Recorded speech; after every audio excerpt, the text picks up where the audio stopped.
Logo depois que eu casei, o meu marido, Oswaldo, ele já frequentava algumas palestras e nós dois éramos católicos. Fui batizada, fui crismada, participava de grupo de jovens e nós casamos na igreja católica. E depois que nós casamos, a gente morava em Campinas, nós fomos num centro espírita e falamos que queríamos conhecer, né? Fomos ver as opções e aí nós começamos a estudar. Fizemos o ESD, Estudo Sistematizado da Doutrina Espírita.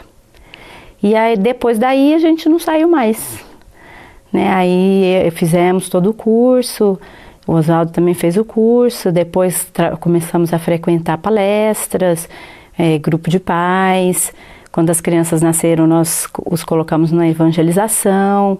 Depois eu comecei a trabalhar, né, numa instituição que era mantida pelo grupo que eu frequentava, né? E meu pai, eu já posso falar que ele já está dentro do espiritismo. Ele também evangeliza, ele faz palestras, meus irmãos também. E só minha mãe realmente que continua na igreja católica, mas também frequenta, lê os livros, assiste aos filmes, não são radicais, né?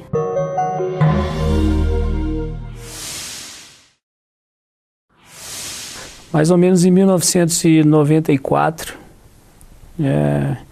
eu acho que foi a primeira vez que eu entrei num centro espírita, né? Estive na Comunhão Espírita aqui de Brasília. Nessa época eu namorava uma menina, era adolescente ainda, né? 18, 19 anos mais ou menos. Então, para ir ao centro espírita eu fui acompanhando, né? Essa minha namorada na época e a família dela, a mãe e as irmãs e tal. Porque eles já frequentavam a comunhão. Então foi a primeira vez que eu entrei no centro espírita. Mas na minha casa, apesar da nossa formação católica, eu tenho mais 5 irmãos. Então, um dos meus irmãos, o segundo, ele já tinha o hábito de frequentar, eu não posso nem dizer que era propriamente o centro espírita, mas eu acho que ele já frequentava alguma doutrina espiritualista. Então foi o precursor, né, do espiritualismo lá em casa. Minha mãe era muito católica, então a gente sempre frequentava a igreja católica. Depois disso, quer dizer, a gente via algumas coisas na minha casa, né, meu irmão com algumas posturas, né, e a gente achava um pouco diferente, mas ninguém entrava muito na privacidade dele. Então eu já tive esse contato com o espiritualismo, né, algo que eu achava diferente, mas também não tinha muito interesse em pesquisar e enfrentar naquela época. Em 94, com essa minha namorada, eu fui conhecer um pouco da doutrina espírita. E foi curioso, porque eu me senti mais próximo da doutrina espírita naquele momento, e com o fim daquele namoro, na época adolescente, a primeira namorada, aquela coisa toda, então foi um baque muito grande o fim daquele relacionamento, né? E, curiosamente, a doutrina que ela me apresentou foi a doutrina que, naquele instante, me ajudou a compreender algumas coisas. A relação que existe entre as pessoas, a ideia de Deus único e todos nós irmãos, encarnação, reencarnação, o que é o sofrimento, o que é a perda. Então, foi naquele momento que eu tive mais contato com a doutrina, uma leitura. Aí comecei por aqueles romances que a gente vê relacionados à doutrina espírita. E só então é que eu passei a ler um pouco mais das obras básicas, já nessa época. E me ajudou bastante porque 3 anos depois, em 97, minha mãe, que era aquela católica bem fervorosa, né, ela tinha muita fé mesmo, minha mãe já tinha sido acometida de um câncer, em 94 inclusive. Em 97 ela desencarnou em função dessa doença, né? E aí é que eu senti o quanto que a doutrina espírita, que eu pouco tempo atrás estava me envolvendo, né, aqui nessa encarnação, me ajudou mais ainda a compreender o sentido da vida, da morte, do corpo, do espírito, o que era o desencarnar, a perspectiva de futuro que a doutrina espírita traçava, né, foi muito consolador, assim, eu acredito, não só para mim, mas para todos lá em casa. Porque, por incrível que pareça, muito embora o berço católico, né, mais ou menos nessa época também, 94, 95, parece que todos lá em casa começaram a se aproximar um pouco mais, né? Talvez por estar vivendo a doença da minha mãe também, né? Convivendo com a pessoa naquele estado, né? Querendo se recuperar, fazendo um tratamento, mas que na época ainda não havia muita perspectiva de cura. Então eu acho que a gente precisava se prender em alguma coisa, né? E esse consolo que a doutrina espírita trouxe naquele momento foi assim, essencial para a gente poder enfrentar aquela fase, né?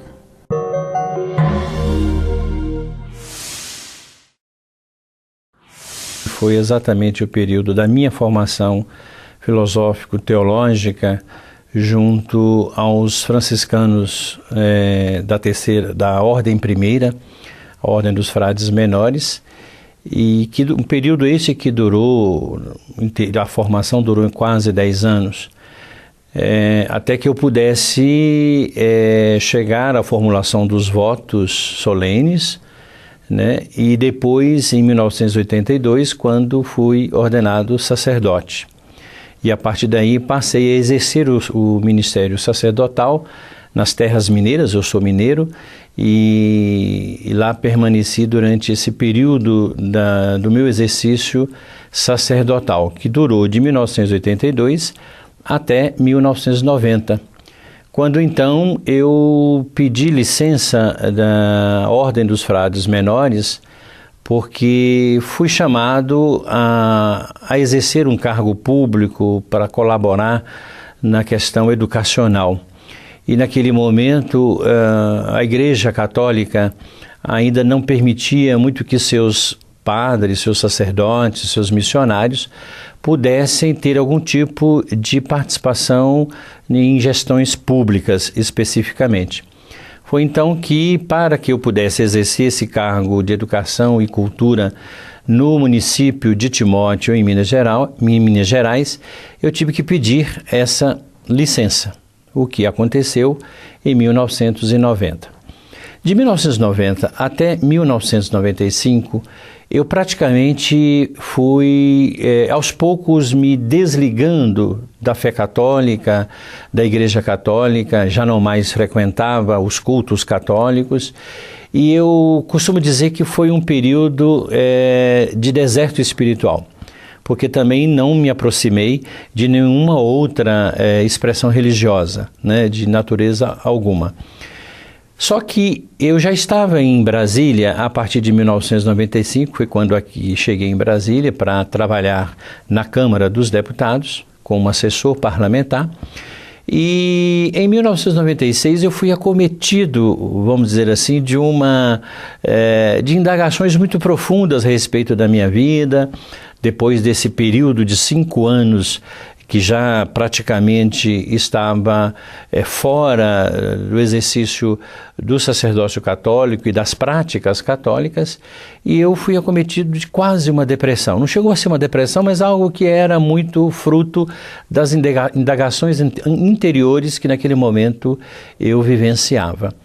Foi quando, em 1996, numa tarde de domingo aqui em Brasília, muito angustiado, me perguntando sobre o sentido da vida, das coisas, por que estava em Brasília, por que havia abandonado o catolicismo e ao mesmo tempo não tinha posto nada em seu lugar.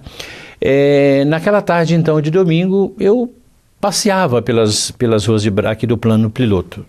E foi quando, pela primeira vez, eu pude enxergar a Comunhão Espírita de Brasília. Já tinha passado várias vezes pela L2 e tinha visto a Comunhão Espírita de Brasília, mas naquele dia eu enxerguei a casa. É diferente entre ver e enxergar. Foi quando então eu me aproximei do estacionamento, estacionei o carro e pela primeira vez adentrei a uma casa espírita, né? Nunca tinha me acontecido isso, nunca tinha tido nenhum contato com o espiritismo.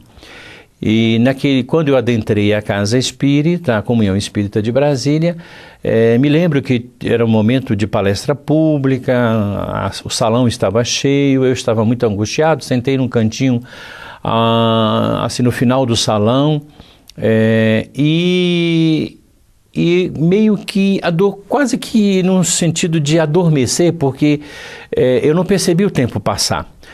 Só quando, num dado momento, alguém lá do início do salão dizia: os que não têm ficha, por favor, para a fila do passe.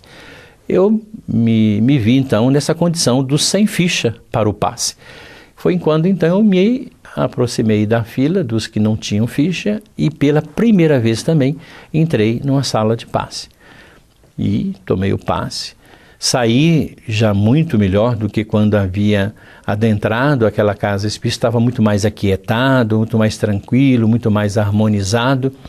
E aí eu passei por dentro da comunhão, do prédio da comunhão, e foi quando eu me deparei com a livraria que lá existe até hoje, no mesmo local. E entrei, gosto muito de livros, sempre fui apaixonado pelos livros, e então eu adentrei e comecei a ver os títulos que ali existiam naquele momento à venda, e me dei conta do Livro dos Espíritos e de um romance na época da Zíbia Gasparetto, um romance que, se não me engano, chamava Ninguém é de Ninguém. Aí acabei comprando esses dois livros, o Livro dos Espíritos e esse livro. O romance, então, e fui para casa. E eu peguei esse romance da Zíbia Gasparetto quando cheguei em casa, e naquela noite eu li o romance, até as 2, 3 horas da madrugada. Achei interessante uma leitura muito direta, muito simples, e adormeci. E o Livro dos Espíritos ficou sob a minha cabeceira. Eu não havia aberto sequer o Livro dos Espíritos naquela noite. Passou-se uma semana, eu retornei no sábado seguinte à Comunhão Espírita de Brasília e novamente entrei na livraria, tomei o passe, assisti a palestra toda inteira, tomei o passe, fui à livraria, comprei mais outros títulos e vim para casa novamente. E aí foi que eu comecei a ler o Livro dos Espíritos. Me pareceu uma leitura muito familiar, talvez até por conta da minha formação filosófico-teológica, que facilitou muito a leitura também do texto, né? Pelo menos em alguns aspectos. E eu me entusiasmei pela doutrina espírita, né?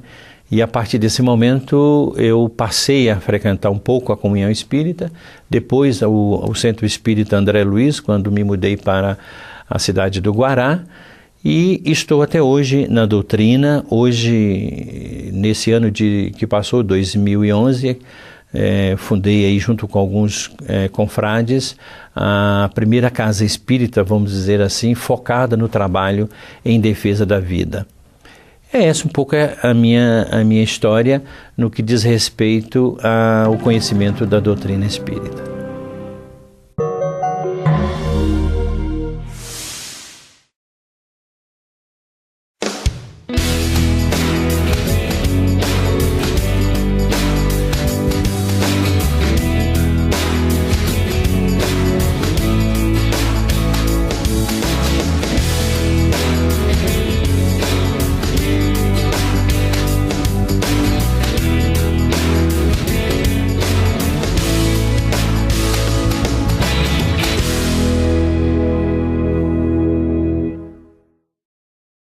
Quer ajudar a expandir o Espiritismo na TV? Você se torna sócio do Clube Amigos do Espiritismo e ajuda a levar a mensagem espírita a muito mais corações. Além de contribuir com este grande desafio, você ainda ganha brindes exclusivos. Uma revista que vira pôster e 2 DVDs todo mês na sua casa. Acesse www.amigosdoespiritismo.com.br, faça o seu cadastro e participe.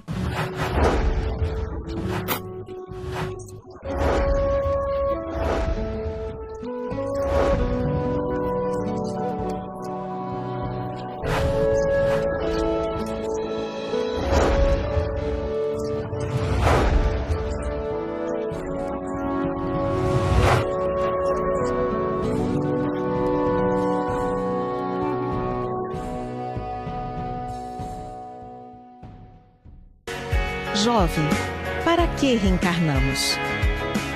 Basta não fazer o mal? O que é Deus? O que é ser um homem de bem? Espíritos podem nos influenciar? De onde viemos? O que existe após a morte? Para onde vamos? Busque respostas. Encontre caminhos. Participe da evangelização espírita.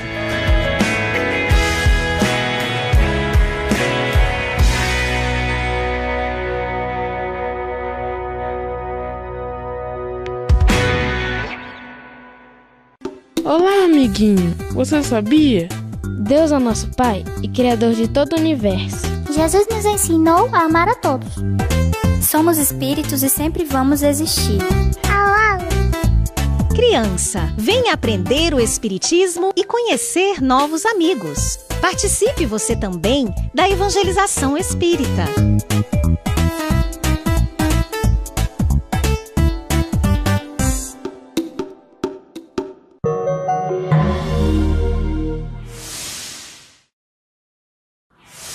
Aceitar tudo, aceitar as pessoas, as diferenças, né? E o que mudou muito em mim, eu acho que é essa vontade de você participar da vida das pessoas, ajudando. No caso, eu me engajei muito em trabalho voluntário, né? E a partir daí entender o que está acontecendo com o outro, por que está acontecendo aquilo, e tentar fazer a diferença, um pouquinho de diferença na vida das pessoas que chegam até mim.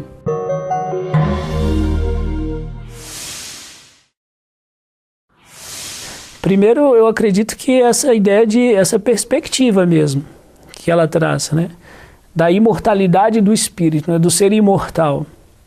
E da necessidade de evolução mesmo. Então, são vários conceitos que a gente aprende quando começa a ler um pouco mais sobre doutrina espírita, né? O Evangelho segundo o Espiritismo, os livros básicos mesmo. Então, percepção de futuro, percepção de imortalidade, de reencarnação, de equilíbrio principalmente, porque quando você tem essa possibilidade da continuidade da vida, né, parece que você se torna mais tolerante consigo próprio e com os outros também. E aí são vários os conceitos que a gente começa a incorporar, né? A ideia de somos irmãos, a ideia de respeitar o próximo, do não julgar, do compreender que você está em fase de aprendizado, de evolução, e que a evolução ela é natural. As coisas vão acontecer, as novas ideias, as verdades que antes a gente não acreditava, ou não concebia, ou não entendia, porque ignorava mesmo, ou porque resistia a novos conceitos, isso vai desaparecendo à medida que você vai evoluindo, vai amadurecendo. Então, muitas verdades que antes eram dogmas na minha vida, simplesmente se diluíram com um pouco de raciocínio, com um pouco de lógica. Aí, aquela ideia de você atrelar a fé, a razão, a fé raciocinada, ela é muito interessante, porque dá um sentido de você compreender por que você vive em determinado momento, por que você passa por uma determinada fase, por que você convive com algumas pessoas. Quer dizer, tudo tem uma resposta. E essa resposta muitas vezes não é objetiva. Você convive com determinada pessoa por causa disso. Mas a ideia é de que nós convivemos porque nós aprendemos com todos. E todo mundo tem um pouco a ensinar. Então, a pessoa que te encontra uma vez na vida, às vezes ela deixa uma lição para a eternidade. Então, todo mundo tem o seu valor e esse valor é único. Então, a gente aqui sempre angariando uma experiência nova, um conceito novo, algo que vai contribuir para a gente se melhorar. Então, eu acredito que a doutrina espírita, ela teve esse papel, né, de trazer esse equilíbrio, essa paciência de aprender, a ideia de você se respeitar, não se culpar pelos equívocos que você comete para também não atrasar um processo de mudança, mas simplesmente aprender com esses erros e saber que é você que vai fazer diferença na sua vida. Né? Ninguém vai chegar para você e falar assim, você tem que mudar. A gente muda quando quer e quando acha que é necessário. E é interessante, porque quando você se sente responsável pelos seus atos, né? Que a ideia de você saber o momento de fazer a reforma de algo que em você não trazia o bem, é interessante, porque você começa a se cobrar nesse sentido. né? Eu preciso mudar para me sentir melhor com as pessoas com quem eu convivo, na sociedade em que eu vivo. O exemplo que eu posso dar vai trazer um retorno para mim também. E não é algo egoístico, pensando em si próprio, mas você começa a trabalhar para os outros, porque se sente melhor assim, né? Então esse equilíbrio, essa perspectiva de futuro, eu acho que foi a grande contribuição e tem me ajudado bastante em tudo que eu faço hoje em dia.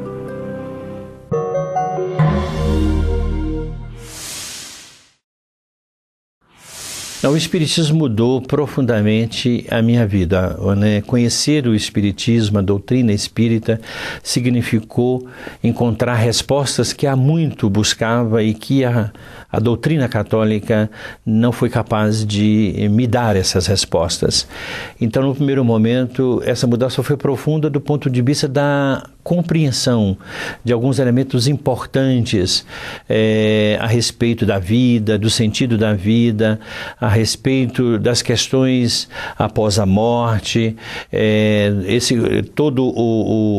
a iluminação que veio a partir do Livro dos Espíritos, principalmente no que diz respeito a aspectos fundamentais como reencarnação, vida após a morte, comunicabilidade dos espíritos, todas essas questões que são, vamos dizer, os pilares da doutrina espírita e que para mim foi algo que abriu os meus horizontes e pôde responder essas indagações mais profundas do meu ser. Isso do ponto de vista do conhecimento. Do ponto de vista da vivência, uma das conquistas maiores que a doutrina me deu foi que até então eu tinha fumado 30 anos nessa existência. E uma das coisas que com muita, até com uma certa facilidade a partir desse conhecimento, eu pude abandonar esse vício que eu achava que não abandonaria nessa existência. Isso foi uma conquista do meu espírito, porque eu sei o que hoje significa, né, fumar 30 anos e os médicos dizem que você precisa de 10 anos para poder ter o pulmão novamente em condições normais de funcionamento. Eu já estou, né, pelo menos em relação a isso, eu estou superado, creio eu, com o meu pulmão livre das toxinas do cigarro. E isso é uma conquista enorme, né, para quem vivenciou isso. Muitas pessoas não têm condições, não conseguem abandonar um vício dessa natureza.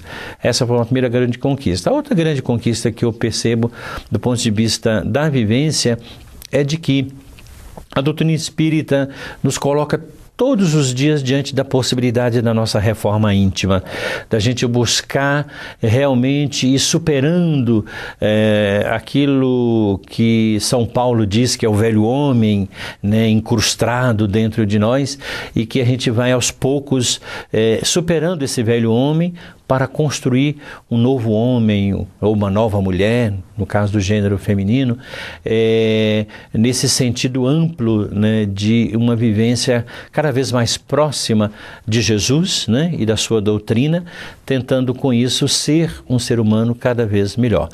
É isso que eu busco e que tenho buscado e que a doutrina espírita tem me ajudado muito nesse processo permanente, cotidiano de reforma íntima. Sei que eu trago de outras encarnações muitas coisas a superar, mas graças a Deus a doutrina pôde me ajudar, está me ajudando a superar essas dificuldades. Um outro aspecto importante que a doutrina descortinou para a minha vida foi esse trabalho na questão da defesa da vida, né?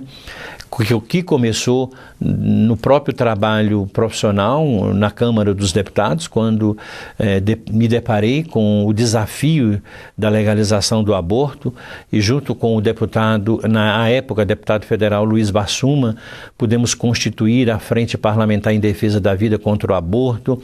Me lembro perfeitamente que antes dessa construção dessa frente, fomos visitados pelo Nestor Mazotti, presidente da Federação Espírita Brasileira, doutora Marlene Nobre, que presidente e fundadora da AME Brasil, Associação Médico Espírita do Brasil, e o doutor Zalmino Zimmer, presidente da Associação dos Magistrados Espíritas, que visitou o deputado Bassum, eu já era assessor do deputado, exatamente para poder nos levar esse desafio de poder lutar contra a legalização do aborto dentro do Congresso Nacional. E aí constituímos a frente, realizamos esse trabalho e estamos realizando, né, desde 2005.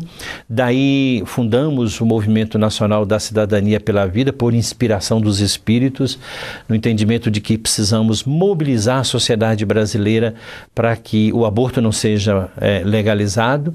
E hoje aí, com a criação do Instituto Espírita Bezerra de Menezes, o Espírito chama Instituto Espírita Bezerra de Menezes, esse é o nome correto, que busca exatamente tentar fazer esse trabalho no meio espírita, dentro do movimento espírita, chamar a atenção para esse aspecto importante e permanente da luta em defesa da vida em nosso país.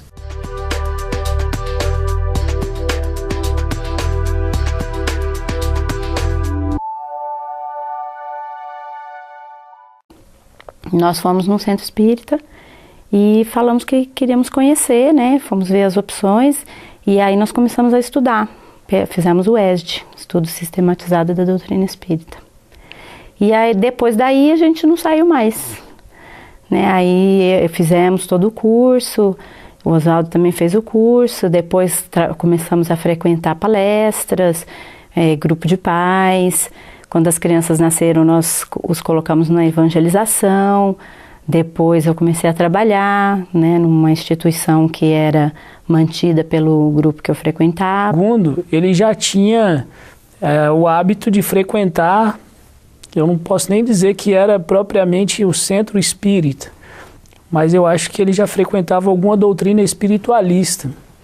Então foi o precursor, né, do espiritualismo lá em casa. Minha mãe era muito católica, então a gente sempre frequentava a igreja católica. Depois disso, quer dizer, a gente via algumas coisas na minha casa, né, meu irmão com algumas posturas, né, e a gente achava um pouco diferente, mas ninguém entrava muito na privacidade dele. Então...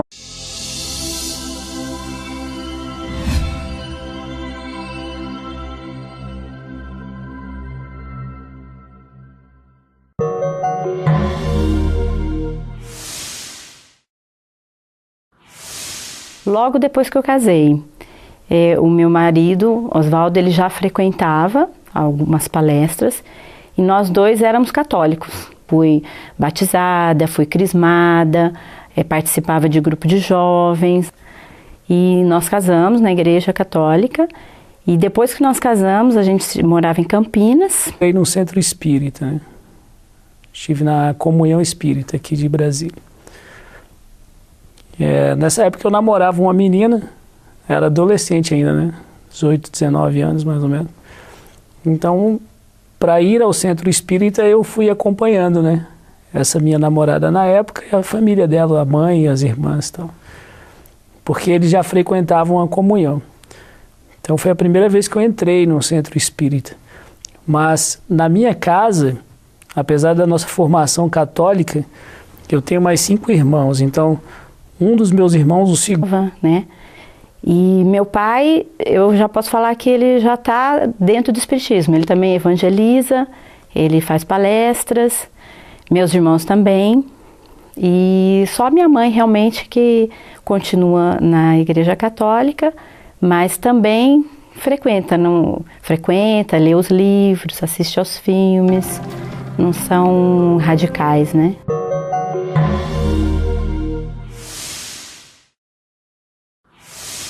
Mais ou menos em 1994, eu acho que foi a primeira vez que eu entrei